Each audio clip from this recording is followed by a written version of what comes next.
বক্তাও মিলবে, সবই মিলবে, কিন্তু আখিরাত কি হলো, জীবনের ফিকির কি হলো, এটা দেখার বিষয়, এটা দেখার বিষয়। এই জন্য মনোযোগ ভীষণ জরুরি। আন্তরিকতা নিয়ে আল্লাহর কথা শুনলে দিল নড়ে, হৃদয় জাগে, অনুভূতি হয়। মূলত হেদায়েত, পরিবর্তন, অন্তরের পরিশুদ্ধতা, গুনাহ থেকে বাঁচার হিম্মত, আল্লাহর কসম, মূলত এটা একান্তই আল্লাহর দেওয়া তৌফিক। এটা শুধুই আল্লাহর ফায়সালা। পৃথিবীর সর্বশ্রেষ্ঠ বক্তার হাতেও হেদায়েত নাই, হেদায়েত আল্লাহ। কায়নাতের সর্বশ্রেষ্ঠ রাসূলের হাতেও হেদায়েত নাই, হেদায়েত আল্লাহ, আল্লাহর হাতে। পরিবর্তন আল্লাহর হাতে। এই জন্য আমি সবাইকে বলছি, এই যারা দাঁড়িয়ে আছেন আপনারাও বসেন, যতক্ষণ শুনেন বসে শুনেন, যে যখন চলে যাবেন কোনো আপত্তি নেই। একেবারে সামনের ব্যক্তি উপরে নিচে আমি অনুমতি দিলাম। আল্লাহর কথা কম শুনলেও নাকি, বেশি শুনলেও নাকি, কোনো অসুবিধা নেই, কিন্তু খামখেয়ালি ঠিক না। এই বুট খাইলাম, বাদাম খাইলাম, মোবাইল টিপলাম, সুর যদি ভাল লাগে শুনবো, টান দিলে ভাল লাগে শুনবো, চিৎকার দিলে আসি, হুঙ্কার দিলে শুনবো না রে ভাইয়া। আসলেই বাস্তবতা এটা মাকসাদ না। আল্লাহ তাআলা কোরআনুল কারীমের মধ্যে বলছে লাআল্লাকুম তাযাক্কারুন, আমি আয়াতগুলো নাজিল করেছি যেন তোমরা উপদেশ গ্রহণ করো। ইয়াইযুকুম লাআল্লাকুম তাযাক্কারুন, আমি আল্লাহ ওয়াজ করছি যেন তোমরা উপদেশ গ্রহণ করো। আল্লাহ বলছে লাআল্লাকুম তাতাফাক্কারুন, যেন তোমরা ফিকির করো। লাআল্লাহুম ইয়াতাফাক্কারুন, আমার বান্দারা যেন ফিকির করে, ভাবে। লাআল্লাহুম ইয়াত্তাকুন, আল্লাহ বলে তারা যেন আমি আল্লাহকে ভয় করতে পারে। লাআল্লাকুম তাত্তাকুন, যেন তোমরা মুত্তাকি হইতে পারো। আল্লাহ বলছে লাকাদ কানা ফি কাসাসিহিম ইবরাতুন লিউলিল আলবাব, আল্লাহ বলছে পূর্ববর্তী বিভিন্ন জাতির ঘটনা আমি আল্লাহ কোরআনে তোমাদেরকে শুনাইলাম যেন বিবেকবান বুদ্ধিমান উপদেশ গ্রহণ করতে পারে, ইবরত হাসিল করতে পারে। ফাতাবিরু ইয়া উলিল আবসার, আল্লাহ বলেন হে চোখওয়ালারা ভাবো। ফাতাবিরু ইয়া উলিল আলবাব, হে বুদ্ধি বিবেকওয়ালারা ভাবো, কিছু তো ভাবো। আজকে যেখানে আছো, যে যে অবস্থায় জীবনটা যেভাবে চালাচ্ছ, এই অবস্থায় আখিরাতে দাঁড়াইলে আল্লাহর সামনে হিসাব দিতে পারবা তো? আল্লাহ বলেন এটা ভাবো। আল্লাহ তাআলা বলছেন কসম বান্দা, ফাওয়ারাব্বিকা লানাসআলান্নাহুম আজমাইন, আল্লাহ বলছে বান্দা তোমার রবের কসম, আমি আল্লাহ কিন্তু সকলকেই শতভাগ জিজ্ঞেস করব। ওয়াকিফুহুম ইন্নাহুম মাসউলুন, আল্লাহ তাআলা কিয়ামতের দিন ফেরেশতাদেরকে বলবেন, ফেরেশতা আমার একজন একজন বান্দাকে আমার সামনে এনে দাঁড় করাও, আমি আল্লাহ একজন একজন জিজ্ঞেস করব।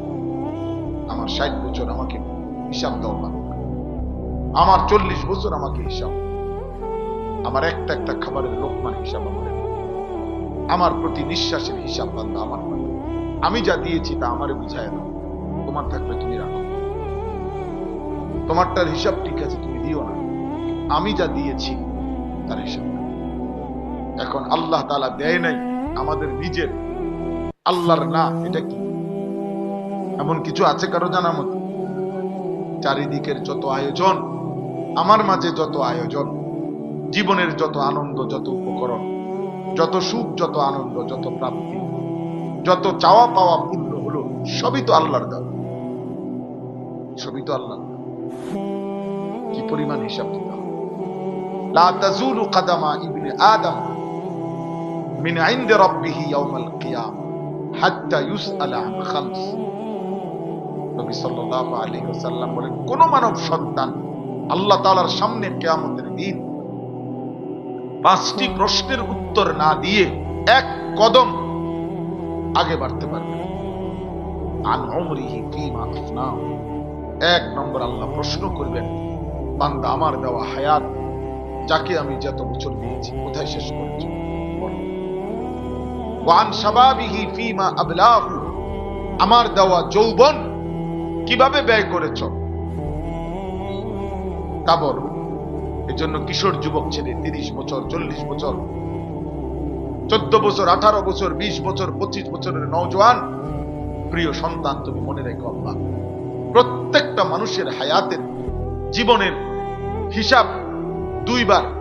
আমাদের যৌবন কালের শুধু হিসাবটা আমাদেরকে দিতে হবে আল্লাহর সামনে দুইবার। একবার পুরা হায়াতের হিসাব যখন দেব তখনও যৌবনের হিসাব দিতে হবে, আবার শুধু যৌবনের কথা যখন আল্লাহ বলবেন আবার বলো, আবার হিসাব দিতে হবে। দুইবার বলতে হবে। একবার বলতে হবে পুরা 60 বছর বলো, পুরা 40 বছর বলো বান্দা। আরেকবার আল্লাহ বলবেন কমপক্ষে 15 থেকে 40, এই 25 বছরকে মানুষের মূল যৌবন বলা হয়। এই 25 বছরের হিসাব আবার বলো আমার বান্দা, আবার বলো। 25 বছরের রাতগুলো, দিনগুলো, সকাল একাকিত্ব গুলো আমাকে বুঝায় না, আমাকে বুঝায়। এই জন্য দোস্ত, কোরআনুল কারীমের মধ্যে আছে প্রত্যেক জাহান্নামীকে আল্লাহ তাআলা তার হায়াত দিয়ে প্রথম তার বিরুদ্ধে দলিল পেশ করে। প্রত্যেক নাফরমান পাপী বান্দা তার হায়াত তার বিরুদ্ধে দলিল, তার জীবন তার বিরুদ্ধে দলিল। কেন জাহান্নামী হইলা? আল্লাহ তার নিজের হায়াত দিয়ে তাকে দলিল। আওয়ালাম নুআম্মিরকুম মা ইয়াতাযাক্কারু ফীহি মান তাযাক্কার। বান্দা বলো তো, উপদেশ গ্রহণ করার মতো, আমি আল্লাহকে স্মরণ করার মতো, আমার প্রত্যেকটা হুকুম আমার গোলামি করার মতো হায়াত, সময়, বয়স আমি কি তোমাকে দেই না? তুমি ভাবো তো, 7টা বাজে যদি এশার নামাজের আজান হয়, কমপক্ষে 12টা পর্যন্ত মাকরুহ ছাড়া এশার নামাজ পড়া যাইত। 5 ঘন্টায় তোমার পক্ষে কি নামাজ পড়া সম্ভব ছিল না? তুমি বলো। দুপুর 1টা বাজে জোহরের আজান হইল, তো বিকাল 3:45 বাজে আসরের আজান হইল, তাইলে 3 ঘন্টায় জোহরের নামাজ কি পড়া যাইতো না? বা সোয়া 1 ঘন্টা টাইমে কি 4 রাকাত ফজরের নামাজ পড়া যাইতো না? তোমার হায়াত তোমার বিপক্ষে। তুমি বলো, আমি কি রাত দেই নাই? আমি কি দিন দেই নাই? হুয়াল্লাযী জাআলা আল-লাইলা ওয়ান-নাহারা খিলফাতান লিমান আরাদা আন ইয়াযাক্কারা আও আরাদা শুকুরা। আল্লাহ বলে, রাত এবং দিন আমি পর্যায়ক্রমে বানিয়ে থাকি। কেন বান্দা? যারা যারা আমার স্মরণ করতে চায়, আমার বন্দিগি করতে চায় তাদের জন্য, যারা আমার কৃতজ্ঞতা আদায় করতে চায় তাদের জন্য। বান্দা বিশ্বাস করো, কোন বাটপার, চিটার, চোর, ডাকাত, জিনাখোর, ব্যভিচারী, কোন লম্পট, দুশ্চরিত্র যুবক রাতভর যারা উলঙ্গ ছবি দেখো, তোমার মতো জানোয়ার স্বভাব নাফরমানের জন্য আল্লাহ রাত বানায়। রাত বানাইছিল কিছু মানুষ তাহাজ্জুদ পড়ে, কিছু মানুষ এশার নামাজ পড়বে, কিছু মানুষ আল্লাহর গোলামি করবে, তাদের জন্য আল্লাহ বলছেন আমি দিন বানাই চিটার, বাটপার, সুদখোর, নেশাখোর, ব্যভিচারীর জন্য না। আমি যদি দিন না বানাই ফজরের ওয়াক্ত হবে কেমনে? আমি যদি দিন না বানাই জোহরের ওয়াক্ত হবে কেমনে? আসর। আমি যদি সূর্য না ডুবাই মাগরিব এশা হবে। আমার বান্দা যেন আমার গোলামি করতে পারে।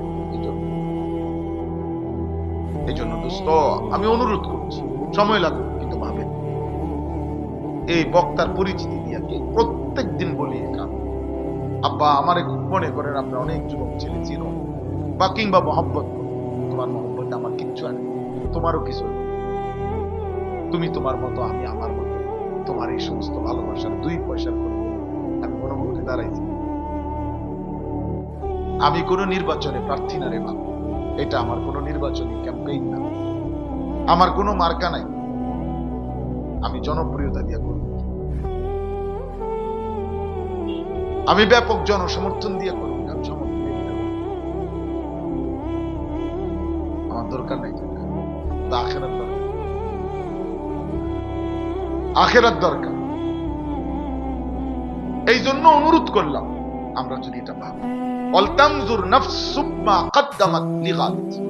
আল্লাহ বলে বান্দা প্রতিটা নফস, প্রতি প্রাণ, প্রতি আত্মা আলাদা আলাদা, একজন একজন ভাবো আজ দুনিয়া থেকে আগামীকালকের আখিরাতের জন্য তুমি কি পাঠিয়েছো। আল্লাহ তাআলা বলছে বান্দা দুনিয়া আমি রাখবো না, তুমিও থাকবা না, তুমিও থাকবা না, দুনিয়াও থাকবে না। চারিদিকের এই সব আয়োজন এটাও শেষ হবে, তুমিও শেষ হবে। মৃত্যু তোমারও হবে, কায়নাতের। তাফসীরের মধ্যে লিখছে একক মৃত্যু হলে সেটাকে বলে মউত, গোটা সৃষ্টির একসাথে মৃত্যু হলে সেটাকেই বলে কিয়ামত। ওটাও মৃত্যুই। সিঙ্গেল সিঙ্গেল মৃত্যু হলে সেটারে মউত বলে, একসাথে মউতুল আলাম, গোটা সৃষ্টি যখন একসাথে মৃত্যুবরণ করবে সেটারই বলে কিয়ামত। আর সেটা হবে কোরআনুল কারীম আল্লাহ তাআলা শত শতবার বলেছে ইজা ওয়াকাতিল ওয়াকিআ। আল্লাহ বলছে বান্দা এই ঘটনাটা ঘটবে, সেই ঘটনা কি? এই কায়নাত শেষ হবে। আল কারিআতু মাল কারিআ।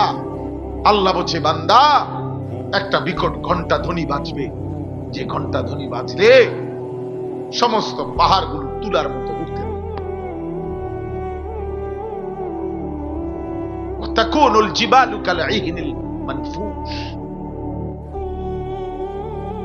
শুকনা তুলার মতো উঠতে থাকে। আল্লাহ বলছে আল হাক্কাতু মাল হাক্কা। চির সত্য কিয়ামত হবে। আল্লাহ বলছে হাল আতাকা হাদিসুল গাশিয়া। এই সৃষ্টির সব কিছু অন্ধকারে ঢেকে ফেলবে, সেটা আসবে।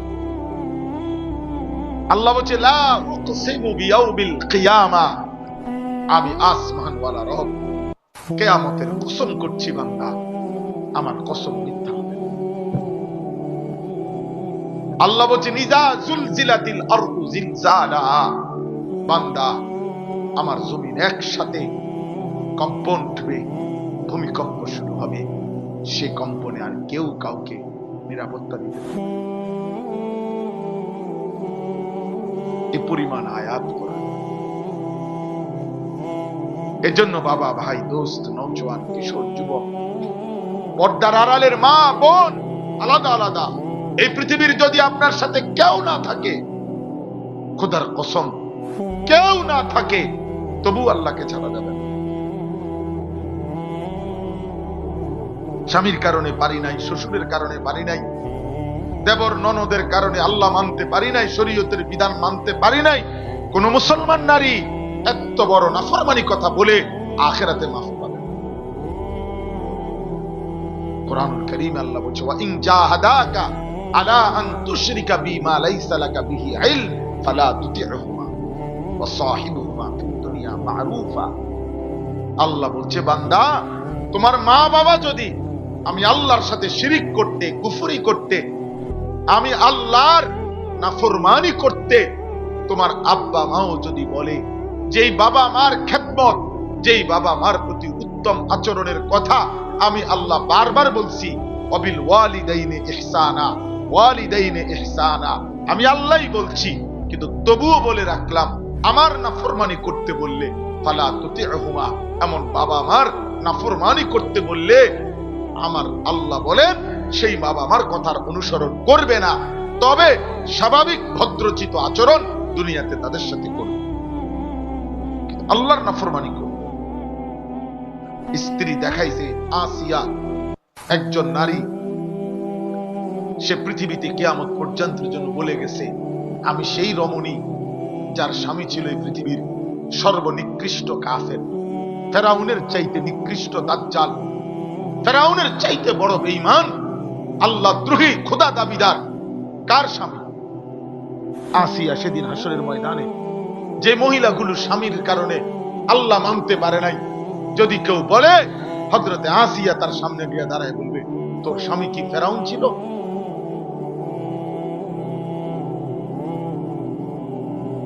তোর স্বামী কি ফেরাউন ছিল?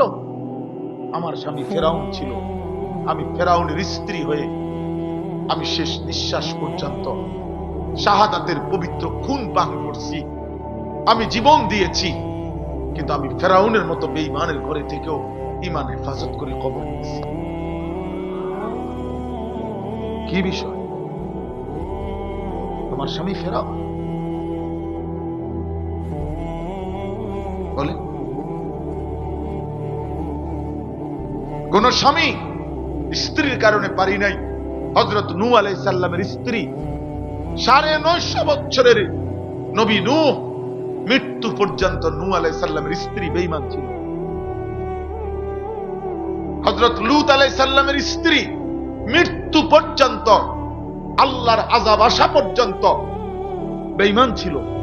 কিন্তু স্বামী নূহ, স্বামী লূত প্রমাণ করছেন স্ত্রীর শেষ মুহূর্তের নাফরমানির পরেও আমি স্বামী একা হলেও ঈমানের হেফাজত করছি। অতএব ওয়ালতানজুর নাফসুন, আমি তো শেষ কথা বললাম। শেষ কথা হইল, যদি কেউ আল্লাহ মানতে গিয়ে, দিন মানতে গিয়ে, আল্লাহর হুকুম মানতে গিয়ে আমার ঘর পরিবার সংসার, আমার স্ত্রী সন্তান, আমার আশপাশ আপনজন কেউ যদি না থাকে, খোদার কসম আমাকে তবু আল্লাহকে মানবে।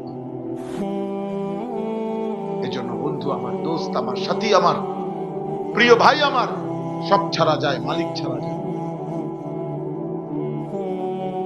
আজ আমরা সব ঠিক রাখছি, মালিক ছেড়ে দিচ্ছি, কিন্তু কথা ছিল তার উল্টোটা। সব ছেড়ে দেওয়া যায়, আল্লাহ ছাড়া যায়। আল্লাহর সাথে যার বাঁধন ছুটে যায়, রবের সাথে যার সুতা ছিঁড়ে যায়, খোদার কসম ওই জীবন আর মানুষের জীবন থাকে না, জানোয়ারের জীবন। এজন্য সমস্ত বেঈমানকে আল্লাহ জানোয়ার বলছে। আল্লাহর সাথে যার বাঁধন ছুটে গেছে, রবের সাথে যার বাঁধন ছুটে গেছে, আল্লাহর সাথে যার সুতা ছিঁড়ে গেছে, আল্লাহ বলছে ওই জানোয়ার। উলাইকা কাল আনআম, ওটা চতুষ্পদ জানোয়ার। আল্লাহ বলে যদি প্রতিবাদ করে, মাইন্ড করে, তাহলে আরো নিচে নামাই দিবি। বালহুম আদাল, বলবি না বেটা তুই জানোয়ারও না, জানোয়ারের চাইতে নিকৃষ্ট।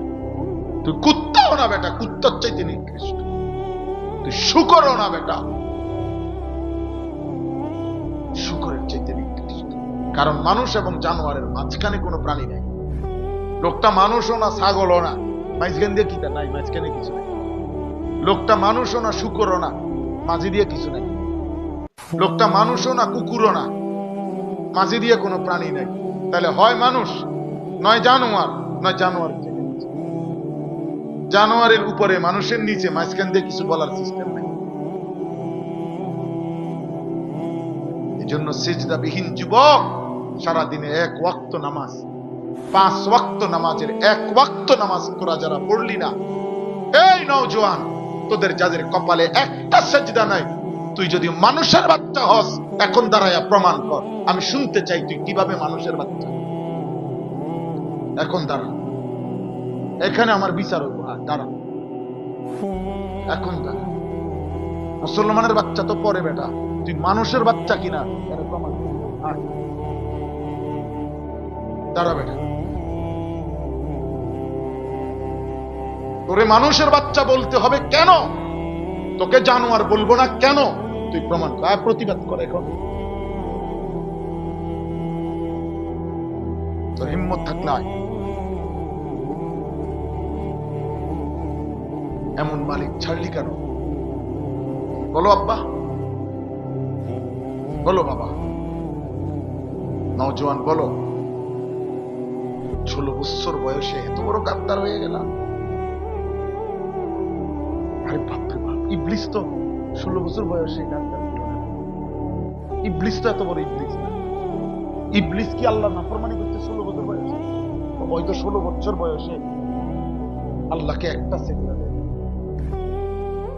ওর বয়স মাত্র 18। ওর চারিদিকে সব মুসলমান। ওর বাবা মুসলমান, মা মুসলমান, ওর দাদা মুসলমান, দাদি মুসলমান, ওর নানা মুসলমান, নানি মুসলমান, ওর বংশ মুসলমান, ওর ঘরের চারদিকের মানুষ সব মুসলমান, ওর গ্রামের চারদিকে মসজিদ, চারিদিকে আজান হয়, তার গ্রামে কত মানুষ আছে দিনদার, নামাজ পড়ে, চারিদিকে 10 কিলোমিটার না 2-4 কিলোমিটার মধ্যে মাদ্রাসা আছে, আল্লাহর কোরআন আছে। এত কিছুর মাঝখানে থাইকা এটা কত বড় নিকৃষ্ট ডাকাত, কত বড় গাদ্দার, কত বড় বেয়াদব বেটা। চারিদিকের কোরআনের এত আয়োজন, আজানের এত আওয়াজ, এর মাঝখানে দাঁড়াইয়া তুই গাদ্দার একটা সেজদা দেস না। তোর চাইতে নিকৃষ্ট বেয়াদব কোন জানোয়ার হইতে পারে না বেটা। ছোটখাটো বেয়াদব না বেটা। যদি আটলান্টিক মহাসাগরে থাকতি তাহলে মনটারে বুঝাইতাম যে যেই সাগরের চারদিকে কোনো সেজদা দেওয়ার মতো কেউ ছিল না, এজন্য আমি বুঝতে পারি নাই। আরে নাফরমান, তুই যদি আফ্রিকার জঙ্গলে থাকতি তাইলে মনকে বুঝাইতাম আমার চারপাশের জানোয়ার ছাড়া আর কিছু ছিল না, এ কারণে আমি কোনোদিন আল্লাহকে সেজদা দিতে পারি নাই। এখন ওঠো, এখন ঘরে ফিরো না, মসজিদে যাও লজ্জা থাকলে, আর নয়তো আমার সাথে রাগ করে চলে যাও। যাও তোমরা বেনামাজি নাফরমান, উঠে যাও, কোনো সমস্যা নাই। আমি ভোটের জন্য আসি নাই, তোমার ভোট না, আমি সবার সমর্থন লাগবে না আমার, আমি সমর্থন দিয়ে কিটা করবো?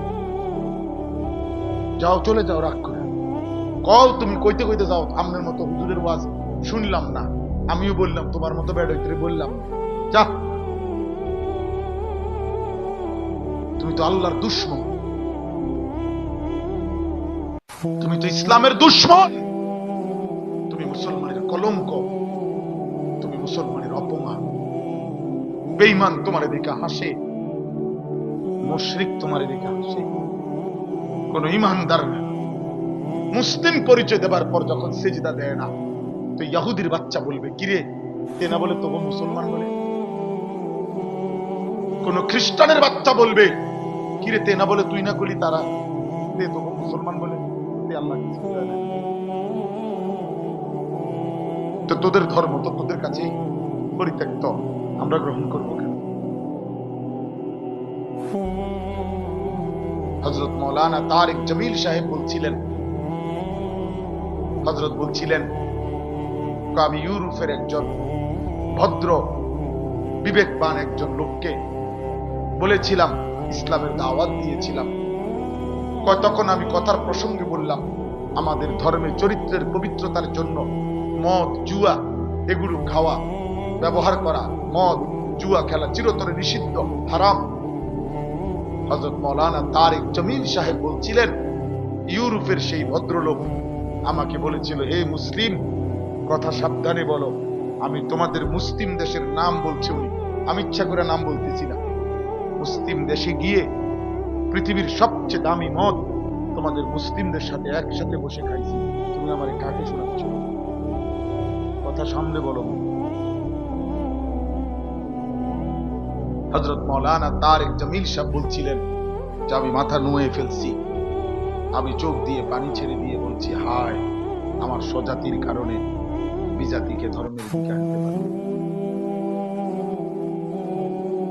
আজকে বলো তোমরা ছেলেরা, বলো তোমাদেরকে দেখাইয়া যদি কোনো বেঈমান বলে যে এরা যদি তোদের ছেলে হয় তো চুল আমাদের মতো, বলো আব্বা একটা ছেলে, বলো। আজকে যদি কোনো বেঈমান বলে এরা যদি তোদের মুসলমান সন্তান হয় তাহলে এক ওয়াক্ত নামাজ পড়ে না কেন? আজকে যদি কোনো বেঈমানের বাচ্চা বলে এরা যদি তোদের মুসলিম সন্তান হয়, একবারও পেশাব করে এরা পানি ব্যবহার, টয়লেট পেপার ব্যবহার করে না? কি জবাব আব্বা বলো, তুমি জবাব দাও। তুমি আমার ইজ্জত হেফাজত করো।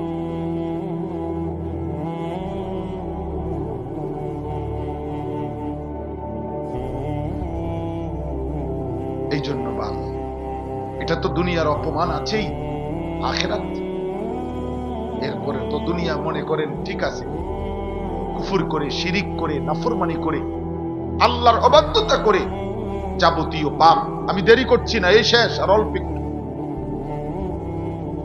যাবতীয় কুফর, শিরিক, যাবতীয় পাপ, এই চুরি, ডাকাতি, জিনা, ব্যভিচার, মদ, জুয়া, নারী, ছবি, অশ্লীল দৃশ্য, হারাম উলঙ্গ নাচ গান। আমার বোনেরা, আমার মায়েরা, আমাদের যুবতী বোনেরা, ঘরের নারী যেন পাগল হয়ে গেছে, মাতাল, মাতাল নারী আজকে একটাই স্বপ্ন, স্বামীর টাকা দিয়া, উপার্জনের ছেলের টাকা দিয়ে, টাকা সন্তানের, টাকা স্বামীর, কিন্তু যত রঙের রং ঢঙ্গে সাইজা আমার বোনের ফিকির একটাই, রাস্তায় যত পারো অসভ্য চরিত্রহীন বখাটে দুশ্চরিত্রকে, আমার শরীর, আমার রূপ, আমার যৌবন, আমার শারীরিক অঙ্গভঙ্গি, আমার বিভিন্ন রং বাহারি রঙের কাপড় চোপড়ের ফ্যাশন, এটা দেখাইতে হবে। আজকে মহিলাদের বেসামাল জিন্দিগির মূল টার্গেট একটাই, যত পারো রূপ দেখাও, যত পারো যৌবন দেখাও। হায় অসভ্য নারী, হায় অসভ্য মেয়ে, তুমি তোমার আল্লাহর অপমান করলা, তুমি তোমার নবীর অপমান করলা। মা আয়েশা, মা ফাতেমা সেদিন হাসরের ময়দানে তোমার কাছে এসে মুখ চাইপা ধরবে। ফাতেমা বলবে, ইমানদার নারী আমি সেই ফাতেমা, যে ফাতেমা বাবার সাথে সামনে আসতে কষ্ট হইছে, নিজের দেহ হেফাজত করার মতো একটা পূর্ণ কাপড় ছিল না আমার, আমি আমার আব্বার কাছে আসতেও আমার কষ্ট হইছে।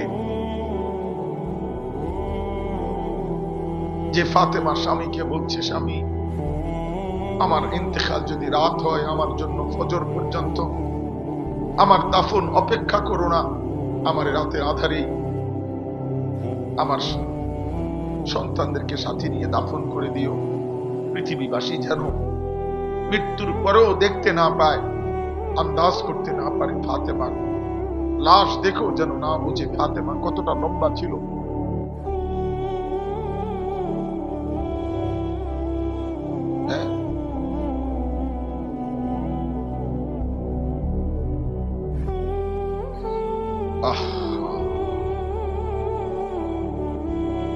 বলো ভাই, বলো ভাই,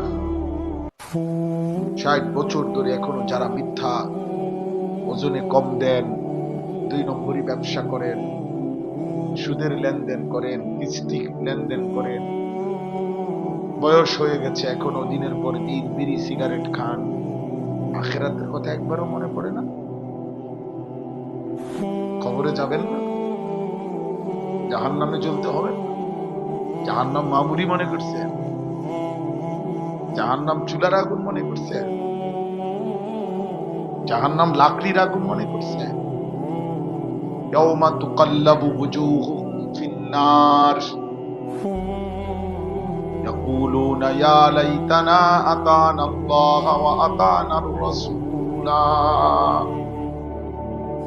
আল্লাহ বলে, জাহান্নামী বান্দা শুনে নাও, সেদিন জাহান্নামে 24 ঘন্টা জাহান্নামের ভীষণ আগুনের মধ্যে তোমার দেহ, তোমার গাল, তোমার চেহারা দুনিয়ার উত্তপ্ত কড়াইয়ের তেলের মধ্যে মহিলা যেমনে মাছের এক পিঠ চাপ দিয়ে দিয়ে ভাজি করে আবার উল্টা পিঠ চাপ দেয়, খোদার কসম আল্লাহ বলেন জাহান্নামের আগুনে ফেরেশতা নাফরমান তোর চেহারাটা এমন উলট পালট করতে থাকবে।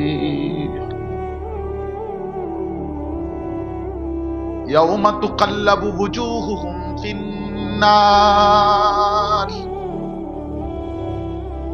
ইয়াকুলুনা ইয়া লাইতানা আতানা আল্লাহ ওয়া আতানার রাসূলা।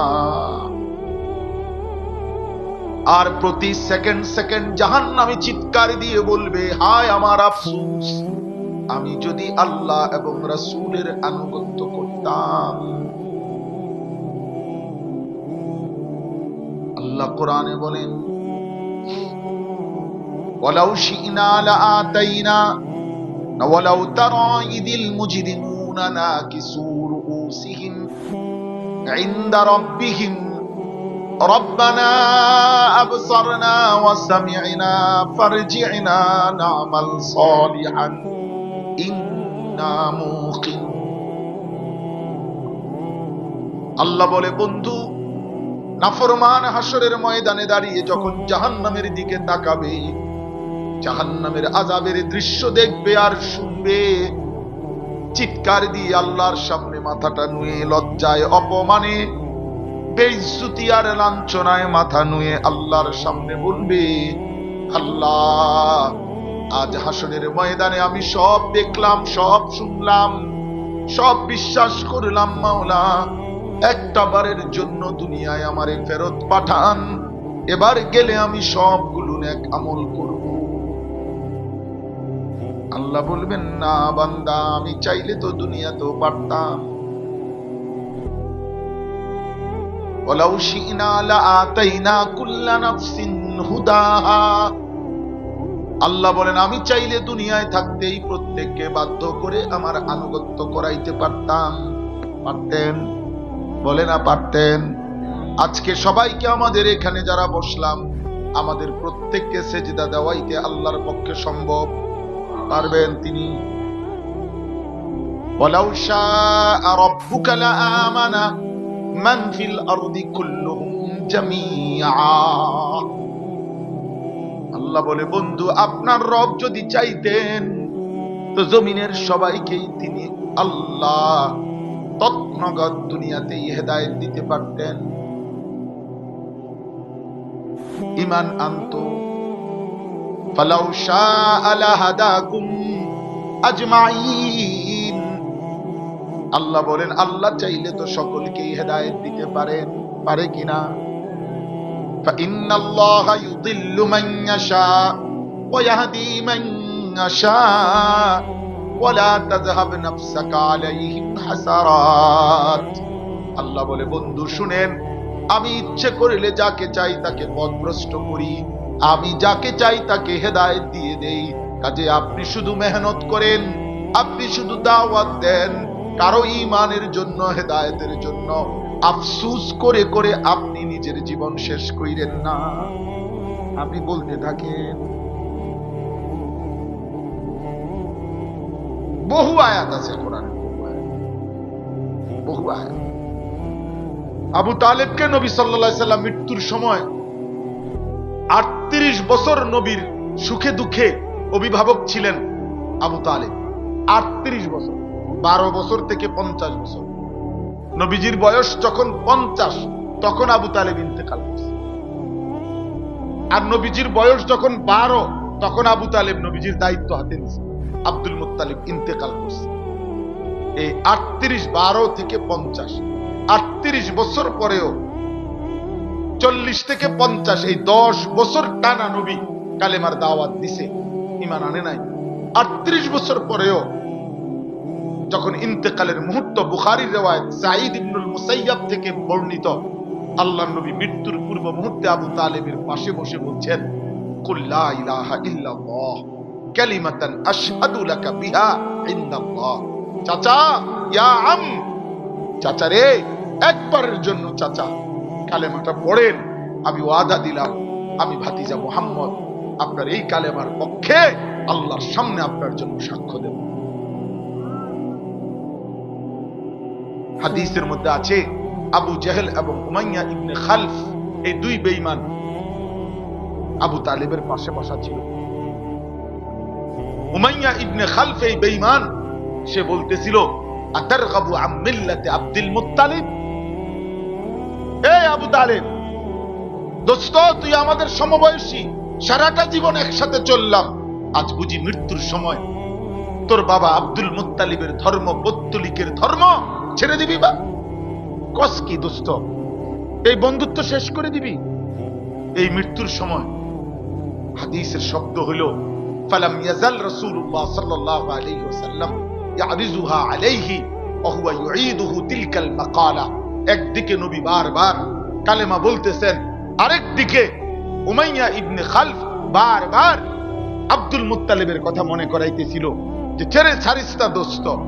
এই জন্য সমবয়সী ছেলেরা, রাত অনেক হয়েছে আব্বা, আমি তোমাদের প্রত্যেককে বলি, বাপ, আল্লাহ নবীর এই বারবারের আহ্বানের পরে হাত্তা মাতা ওয়ালাম ইয়াকুল লা ইলাহা ইল্লাল্লাহ, আবু তালেবের মৃত্যু হয়ে গেছে, কিন্তু সে লা ইলাহা ইল্লাল্লাহ বলে নাই।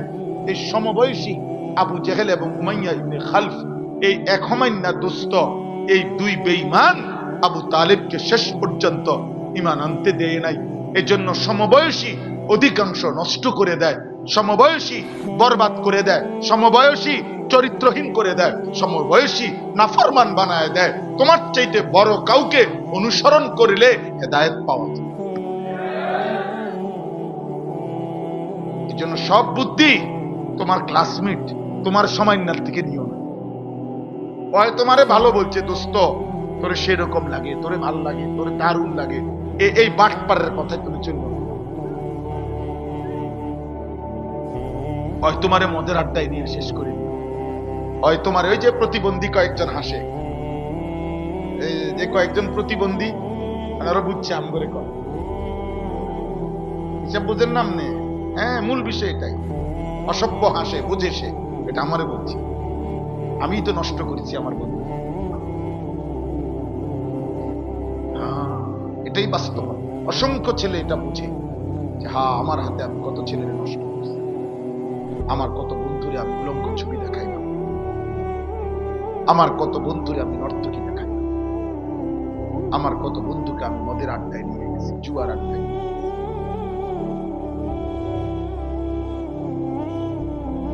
শোনা, কলিজা থাকলে ভাবো, বিবেক থাকলে ভাবো, বুঝে দেখো। আনতে পারে না ইমান।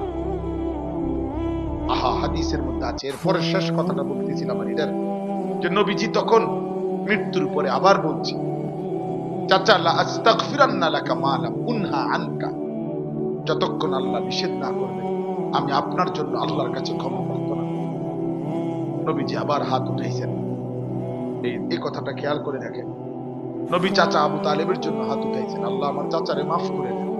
আল্লাহ তখন কোরআনের আয়াত নাজিল করে বলছেন, সূরা তাওবার আয়াত, মা কানা লিন নাবিয়্যি ওয়াল লাযীনা আমানু আন ইস্তাগফিরু লিল মুশরিকিন ওয়ালাউ কানু উলি কুরবা।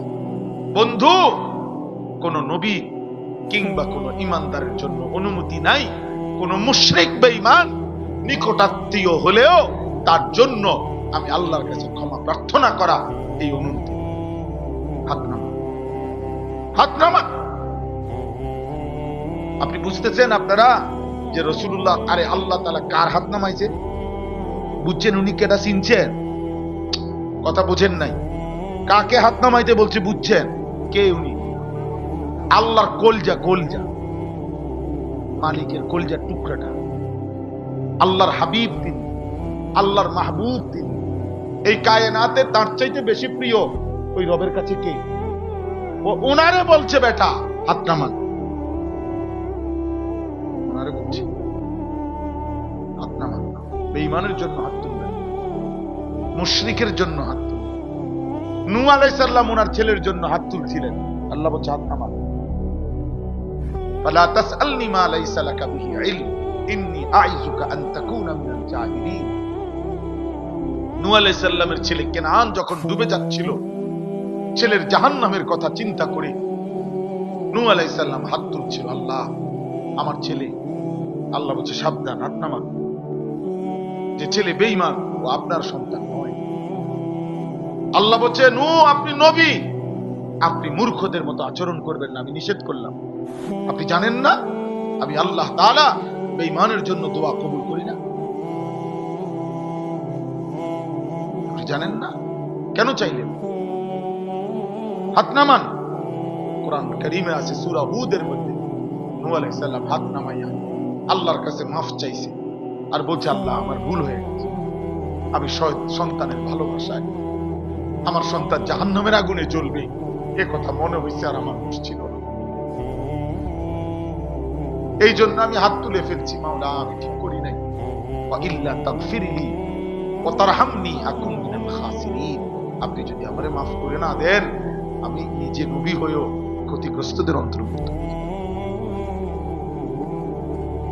এই জন্য একজন বাবার স্বপ্ন জীবনে, একজন স্বামীর জীবনের স্বপ্ন, একজন মানুষের যে আমার পরিবারস্থ মানুষগুলো জাহান্নাম থেকে বাঁচাবে, এটা হলো মূল ফিকির। আপনি বাড়িঘর দালান যে 2% হইব, বাকিটা হয় করবে। আপনি মরার পরেও রাজমিস্ত্রি থাকবে, আপনি মরার পরেও কাঠ মিস্ত্রি থাকবে, আপনি মরার পরেও স্যানিটারি মিস্ত্রি থাকবে, আপনি মরার পরেও টাইলস মিস্ত্রি থাকবে। ওই বাকিটা আপনি ভূতের আমলে করবে। আপনি মরে যান, আপনি মরতে বলেছেন মরে যান, কিন্তু আপনার কবর আপনি না সাজাইলে আপনার কেউ সাজাই। আপনার বিল্ডিং, আপনার সংসারের বাকিটা আপনি ভূতের আমার আব্বা মরার পরে আমরা 5 ভাই বিল্ডিং করছি। আমার আব্বা আমগো 5 ভাইয়ের কারো বিল্ডিং আমার আব্বা দেখেন। আমার আব্বা মরার পরে আমরা 5 ভাই সোফা কিনছি, আমার আব্বা দেখছে।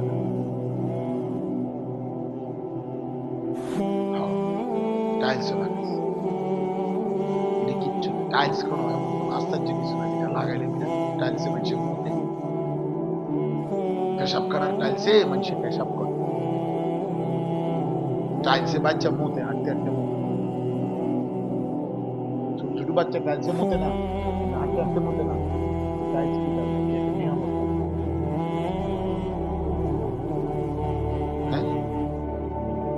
আল্লাহ আমাদেরকে বিবেক দান করে। অতএব আমার কথা বিশেষ করছি এটাই বলে এই আয়াতের তর্জমা বলতেছে, অর্থ হলো দোস্ত, এই রাত গভীরে কুয়াশা ঠান্ডায় প্রত্যেকে ছোট বড় কিশোর যুবক বাবা আমি হুজুর পাবলিক পর্দার আড়ালের মা বোন প্রত্যেকে 30 সেকেন্ড হলেও হিসাব করেন যে আমাদের জীবনে এই মুহূর্তে যে যেখানে আছি 30 সেকেন্ড আপনি ভাবেন যে আমার জীবনে, ভাবেন তো গুনাহ বেশি না নেকি বেশি? বলো না আব্বা, ছেলেরা বলো না বাপ। 30 বছরের নিচে তোমাদের যাদের বয়স হাত উঠাও, হাত উঠায় কও। 30 বছরের নিচে যাদের বয়স হাত উঠাও, লজ্জার কিছু নেই, হাত উঠাও। মাশাআল্লাহ, হাত নামাও।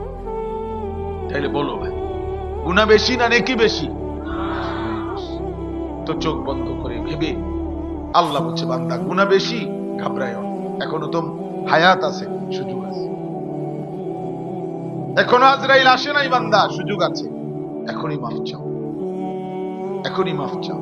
নবীর কয়েকজন নবীজির কাছে আয়েশা বলছে, ইয়া রাসূলুল্লাহ, ঈমান তো আনতে চাই কিন্তু গুনার পরিমাণ তো অনেক বেশি। তাফসীরে কুরতুবীতে লিখছে এই আয়াতের তাফসীরে, সূরা জুমার 24 নম্বর পারা 39 নম্বর সূরা, সূরা জুমারের 53 নম্বর আয়াত, এই আয়াতের তাফসীর আছে। নবীজির কাছে কিছু সাহাবী কিছু লোক এসে বলছে যে, হে মুহাম্মদ, কালেমা তো পড়তে চাই কিন্তু তুমি কি জানো আমাদের গুনাহ কি পরিমাণ? বলছে, আমাদের গুনাহ শুধু মূর্তি পূজা না, আমরা জিনা করেছি কি পরিমাণ হিসাব নাই, আমরা মদ খাইছি কি পরিমাণ হিসাব নাই, আমরা চুরি করছি কি পরিমাণ হিসাব নাই, আমরা মানুষের খুন করছি কি পরিমাণ হিসাব নাই। তোমার আল্লাহকে বলো, আমাদের তো মনে হয় এত বেশি পরিমাণ গুনাহ তোমার আল্লাহ মাফ করতে পারবে না, করবে না, এই জন্য ভয় হয়। তুমি আল্লাহকে জিজ্ঞেস করো। কোরআন কারীমের এই আয়াত নাজিল করে আল্লাহ জবাব দিছে, কুল, হে নবী আপনি বলেন, ইয়া ইবাদি, হে আমি আল্লাহর বান্দা, এদিকে আও বান্দা, এদিকে আসো, লা তাকনাতু মির রাহমাতিল্লাহ আল্লাযীনা আসরাফু আলা আনফুসিহিম, জীবনটা যারা গুনায় গুনায় পূর্ণ করে ফেলেছো, সীমা লঙ্ঘন করে ফেলেছো, অতিরঞ্জিত করে ফেলেছো, গুনার পাহাড় যারা জমাইছো, গুনার সাগর যারা বহায়া দিছো, আল্লাহ বলেন, লা তাকনাতু মির রাহমাতিল্লাহ, তোমরা আমার রহমত থেকে নিরাশ হইও না।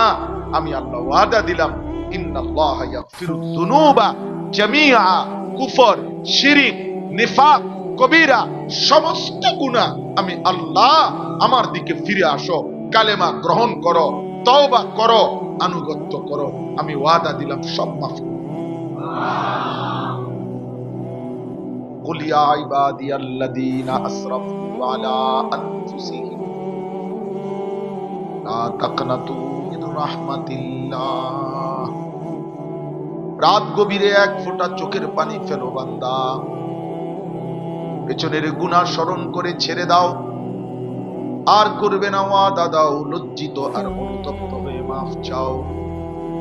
আল্লাহ বলে, যদি দিল থেকে এই 3টা জিনিস করতে পারো, যদি বলো গুনাহ ছেড়ে দিলাম মাওলা, যদি বলতে পারো আর করব না, ওয়াদা দিলাম আল্লাহ, আমি লজ্জিত মাওলা, মাফ চাইলাম, আল্লাহ বলেন, আমি ওয়াদা দিলাম আমি সব গুনাহ একসাথেই মাফ করে দেব।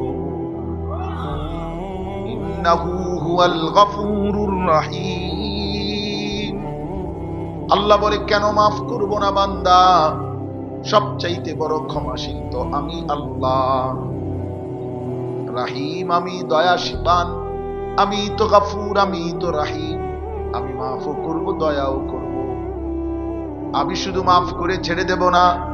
দুনিয়ার মানুষ মাফ চাইলে বলে আচ্ছা মাফ করে দিলাম, যাও, আর করবা না। আল্লাহ বলেন আমি যাকে মাফ করি তাকে আমি ছেড়ে দেই না। আমি মাফ করলে বলি যে যাও, না না। আল্লাহ বলেন রাহিম, মাফ করলে দয়াও করি, দয়া করে মাফ করে জান্নাতও দিয়ে দেই। ইন্নাহু হুয়াল গফুরুর রাহিম। ওয়া আনিবু ইলা রাব্বিকুম ওয়া আসলিমু লাহ। আল্লাহ বলে কি করতে হবে? তাহলে তোমাকে দুইটা কাজ করতে হবে। এক নম্বরে আনিবু আই ইরজিউ আই তুবু, ফিরে আসো আমি আল্লাহর দিকে, তওবা করো আমি আল্লাহর দিকে। তওবা মানে তিন জিনিস। এক, গুনাহ ছেড়ে দাও, আর করবে না ওয়াদা দাও, লজ্জিত আর অনুতপ্ত হয়ে মাফ চাও। আল্লাহ বলেন এটা করতে হবে।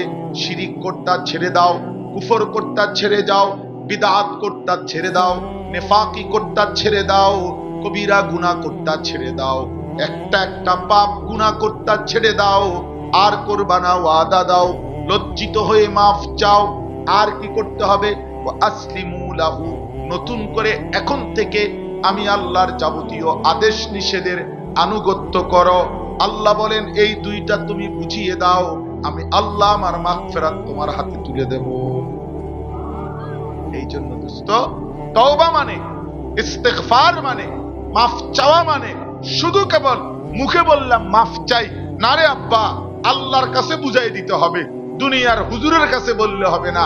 আল্লাহ বলেন তিন জিনিস একসাথে হলে মাফ হয়। গুনাহ ছেড়ে দিলাম, আর করব না ওয়াদা দিলাম, লজ্জিত হয়ে মাফ চাইলাম, আল্লাহ বলেন আমিও মাফ করে দিলাম।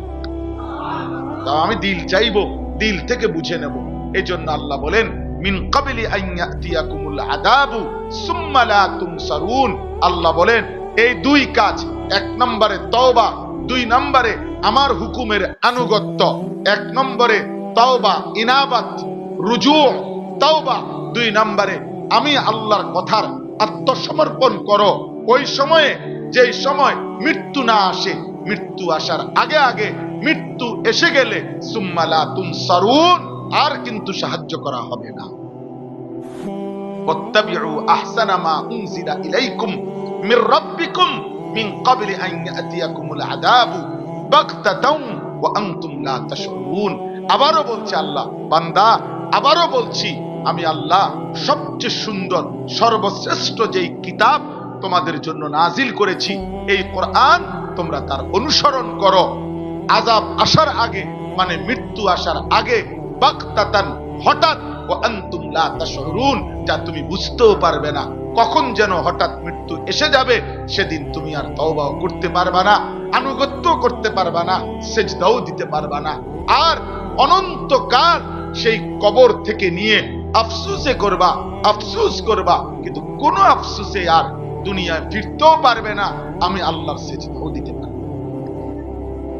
আল্লাহ আমাকে, আপনাকে, আমাদের সবাইকে তৌফিক দান করেন। বলেন আমিন, বলেন আমিন। আর 2 মিনিট ঘড়ি ধরা কথা। এক নম্বর কথা হলো, আমি আপনাদের সবার কাছে, এই কিশোর যুবক ছেলেরা, বাবা যারা আছেন, তাদের কাছে দোয়া চাই।